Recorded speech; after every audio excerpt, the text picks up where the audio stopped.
Hello friends, आपका स्वागत है के क्लासेस में।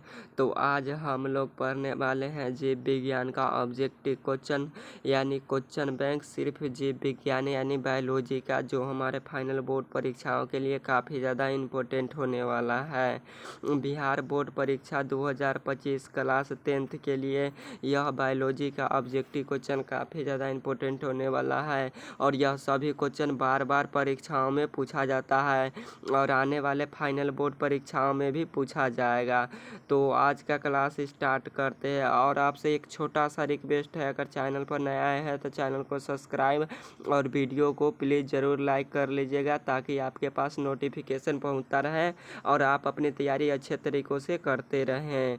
और आप लोग फुल स्पीकर यानी साउंड पे पढ़ाई कीजिएगा ताकि आपके पास सही तरीके से हमारा साउंड पहुंच पाए और आप अच्छा तरह से आंसर दे पाएँ।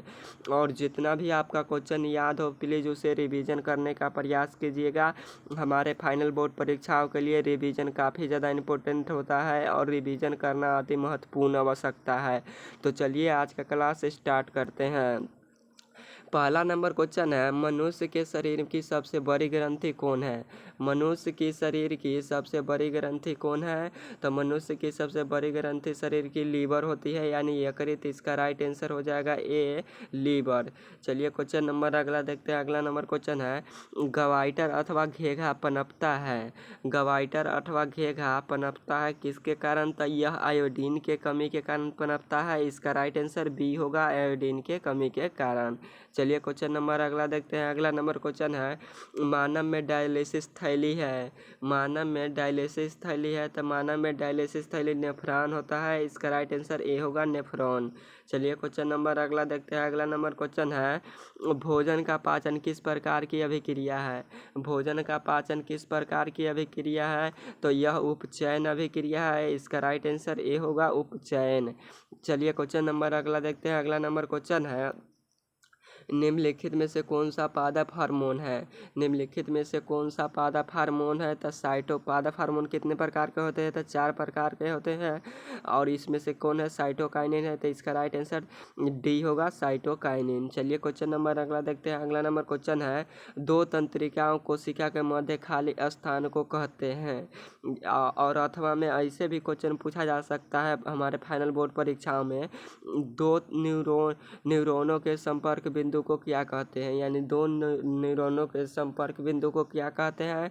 तो सिनेटिक दरार या सिनेप्स कहते हैं। क्या कहते हैं? सिनेटिक दरार या सिनेप्स कहते हैं। चलिए क्वेश्चन नंबर अगला देखते हैं। अगला नंबर क्वेश्चन है, निम्नलिखित में से कौन पुरुष हार्मोन है? हमें बताना है इनमें से कौन पुरुष हार्मोन है। तो टेस्टोस्टेरोन हमारा पुरुष हार्मोन होता है। इसका राइट आंसर सी होगा, टेस्टोस्टेरोन। एंड्रीनल और टेस्टोस्टेरोन ये सभी पुरुष हार्मोन होते हैं।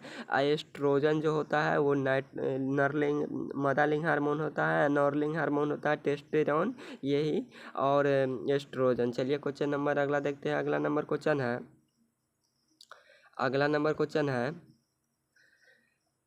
क्वेश्चन है, पत्तियों का मुरझाने किस पादप हार्मोन के कारण संभव होता है? पत्तियों का मुरझाना किस पादप हार्मोन के कारण संभव होता है?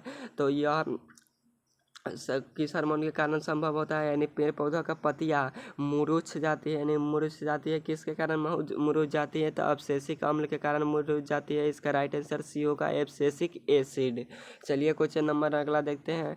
अगला नंबर क्वेश्चन है, मस्तिष्क का कौन सा भाग शरीर की स्थिति तथा संतुल्य का अनुरक्षण करता है? मस्तिष्क का कौन सा भाग शरीर की स्थिति तथा संतुल्य का अनुरक्षण करता है? तो यह कौन मस्तिष्क करता है? तो अनुमस्तिष्क करता है। इसका राइट आंसर सी होगा, अनुमस्तिष्क। चलिए क्वेश्चन नंबर अगला देखते हैं। अगला नंबर क्वेश्चन है, थायराइड ग्रंथि से कौन सा हार्मोन निकलता है? थायराइड ग्रंथि से कौन सा हार्मोन निकलता है? तो थायराइड ग्रंथि से हमारे थायरोक्सिन नामक हार्मोन निकलता है। इसका राइट आंसर बी होगा, थायरोक्सिन हार्मोन। चलिए क्वेश्चन नंबर अगला देखते हैं। अगला नंबर क्वेश्चन है, इंसुलिन की कमी के कारण कौन सा रोग होता है? इंसुलिन की कमी के कारण कौन सा रोग होता है? तो इंसुलिन की कमी के कारण मधुमेह रोग होता है। इसका राइट आंसर डी होगा। और बेरी किसके कारण से होता है? तो विटामिन बी के कमी के कारण होता है। और घेघा रोग किसके कारण होता है? तो घेघा रोग होता है हमारा आयोडीन के कमी के कारण। और एड्स किसके कारण होता है? तो एड्स यौन संपर्क के कारण होता है। किसके कारण होता है? तो यौन संपर्क के कारण। चलिए क्वेश्चन नंबर अगला देखते हैं। अगला नंबर क्वेश्चन है एंड्रोजन है। एंड्रोजन क्या है? तो एस्ट्रोजन होता है स्त्रीलिंग हार्मोन और एंड्रोजन होता है नरलिंग हार्मोन। इसका राइट आंसर ए होगा नरलिंग हार्मोन। चलिए क्वेश्चन नंबर अगला देखते हैं। अगला नंबर क्वेश्चन है एंड्रोजन है। एंड्रोजन क्या है? तो एंड्रोजन नरलिंग हार्मोन है। चलिए क्वेश्चन नंबर अगला देखते हैं। अगला नंबर क्वेश्चन है इनमें से कौन सा अंतःस्रावी ग्रंथि नहीं है? इनमें से कौन सा अंतःस्रावी ग्रंथि नहीं है? तो हमारा वृषण जो है जो अंतःस्रावी नहीं है। इसका राइट आंसर हो जाएगा सी वृषण। चलिए क्वेश्चन नंबर अगला देखते हैं। अगला नंबर क्वेश्चन है निम्न में से कौन सी पिट्यूटरी ग्रंथि से निकलने वाला हार्मोन है? निम्नलिखित में से कौन सी पिट्यूटरी ग्रंथि से निकलने वाला हार्मोन है? तो कौन सा हार्मोन पिट्यूटरी ग्रंथि से निकलता है? तो वृद्धि हार्मोन पिट्यूटरी ग्रंथि से निकलता है। इसका राइट आंसर ए होगा वृद्धि हार्मोन। चलिए क्वेश्चन नंबर अगला देखते हैं। अगला नंबर क्वेश्चन है मधुमक्खी के डंक के अम्ल छोड़ता है जिसके कारण दर्द एवं जलन का अनुभव होता है। यह अम्ल कौन सा है? मधुमक्खी जो डंक छोड़ता है वह अम्ल कौन सा है? तो वह अम्ल मेथेनोइक अम्ल होता है यानी फॉर्मिक अम्ल। इसका राइट आंसर हो जाएगा ए। फॉर्मिक अम्ल का आईपीएससी नाम क्या होता है? तो मेथेनोइक अम्ल होता है। इसका राइट आंसर ए होगा। चलिए क्वेश्चन नंबर अगला देखते हैं। अगला नंबर क्वेश्चन है तंत्रिका तंत्र की रचनात्मक एवं क्रियात्मक इकाई को क्या कहते हैं? तंत्रिका तंत्र की रचनात्मक एवं क्रियात्मक इकाई को क्या बोला जाता है? तो उन्हें न्यूरॉन बोला जाता है। इसका राइट आंसर बी होगा न्यूरॉन। चलिए क्वेश्चन नंबर अगला देखते हैं। अगला नंबर क्वेश्चन है किसे रासायनिक दूध कहा जाता है? किसे रासायनिक दूध कहा जाता है? तो हार्मोनों को रासायनिक दूध बोला जाता है। इसका राइट आंसर सी होगा हार्मोन।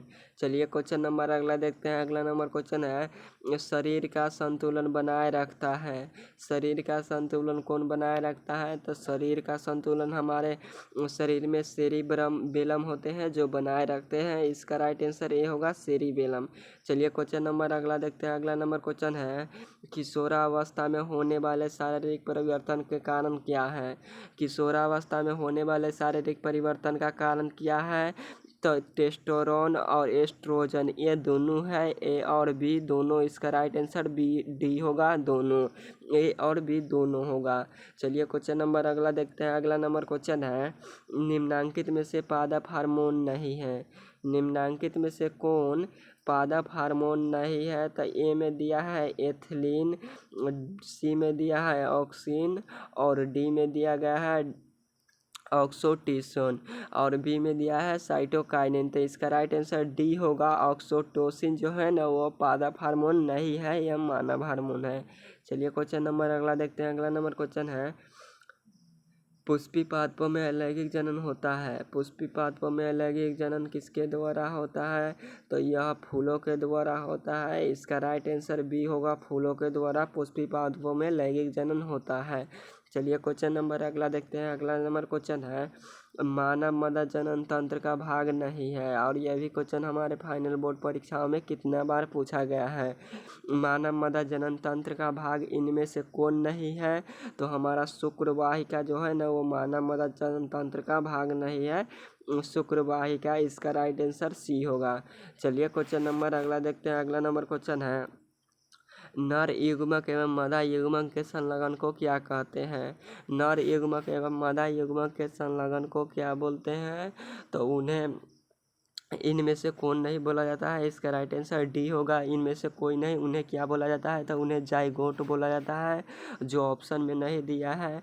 तो इसका राइट आंसर डी होगा। चलिए क्वेश्चन नंबर अगला देखते हैं। अगला नंबर क्वेश्चन है निम्नलिखित में से कौन एक लिंगी पादप का उदाहरण है? निम्नलिखित में से कौन एक लिंगी पादप का उदाहरण है? तो पपीता हमारा एक लिंगी पादप का उदाहरण है। इसका राइट आंसर सी होगा। और कौन सा ऐसा फल है जिसमें सभी प्रकार के विटामिन पाए जाते हैं?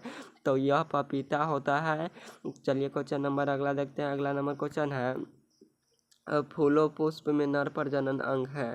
फूलों यानी पुष्पों में नर प्रजनन अंग क्या है? और यह भी क्वेश्चन हमारे फाइनल बोर्ड परीक्षाओं के लिए काफ़ी ज़्यादा इंपॉर्टेंट होने वाला है और यह भी क्वेश्चन कितनी बार परीक्षाओं में पूछा गया है। चलिए क्वेश्चन नंबर देखते हैं। फूलों में पुष्पों में नर प्रजनन अंग क्या है? तो पुंकेसर होता है। इसका राइट आंसर ए होगा, पुंकेसर। चलिए क्वेश्चन नंबर अगला देखते हैं। अगला नंबर क्वेश्चन है, द्विखंडन होता है। द्विखंडन किस में होता है? तो अमीबा में, पैरामेसियम में, लिस्मेनिया में। इसका राइट आंसर डी होगा, यह तीनों में होता है। अमीबा में भी होता है और पैरामेसियम में भी होता है, लिस्मेनिया में भी होता है। इसका राइट आंसर डी होगा। चलिए क्वेश्चन नंबर अगला देखते हैं। अगला नंबर क्वेश्चन है, मानव मदा में अंडाणु निषेचित होता है। मानव मदा में अंडाणु निषेचित होता है तो कहाँ होता है? तो यह फैलोपियन नालिका में होता है। इसका राइट आंसर डी होगा, फैलोपियन नालिका। और यह भी क्वेश्चन कितनी बार हमारे फाइनल बोर्ड परीक्षाओं में पूछा गया है। तो आज का क्लास यहीं पर समाप्त करते हैं, फिर मिलेंगे नेक्स्ट क्लास में। और आपसे एक छोटा सा रिक्वेस्ट है, अगर चैनल पर नए आए हैं तो चैनल को सब्सक्राइब और वीडियो को प्लीज़ ज़रूर लाइक कर लीजिएगा ताकि आपके पास नोटिफिकेशन पहुंचता रहे और आप अपनी तैयारी अच्छे तरीक़ों से करते रहें। और यह सभी क्वेश्चन जीव विज्ञान यानी बायोलॉजी का काफ़ी ज़्यादा इम्पोर्टेंट था। हमारे फाइनल बोर्ड परीक्षाओं में बार बार यही सब क्वेश्चन देखने को मिलता है। और जितने भी 2011 से लेकर 2024 तक क्वेश्चन पूछा गया है जीव विज्ञान यानी बायोलॉजी का, वो सभी क्वेश्चन हम लोग करा दिए। और इसका नेक्स्ट क्लास भी आने वाला है और इसका यह दूसरा क्लास है। बायोलॉजी का सिर्फ यह दूसरा क्लास है और इसका पहला क्लास आप लोग नहीं देखे हैं तो प्लीज़ उसे जाकर देख लीजिएगा। और यह सभी क्वेश्चन इम्पोर्टेंट है और जो भी आपका क्वेश्चन याद हो उसे रिवीजन करने का प्रयास कीजिएगा। और रिवीजन करना हमारे फाइनल बोर्ड परीक्षाओं के लिए काफ़ी ज़्यादा इम्पोर्टेंट होने वाला है। बहुत ही जल्द आप सबके बीच में आने वाला है सब्जेक्टिव का क्लास, जो कि मोस्ट VVI इम्पोर्टेंट क्वेश्चन पढ़ाया जाएगा और ऑल सब्जेक्ट यानी सभी सब्जेक्टों का तैयारी कराया जाएगा एक एक क्लासेस पे। तो आप लोग एक एक क्लासेस का फुल सपोर्ट कीजिए। ओके बाय, फिर मिलेंगे नेक्स्ट क्लास में।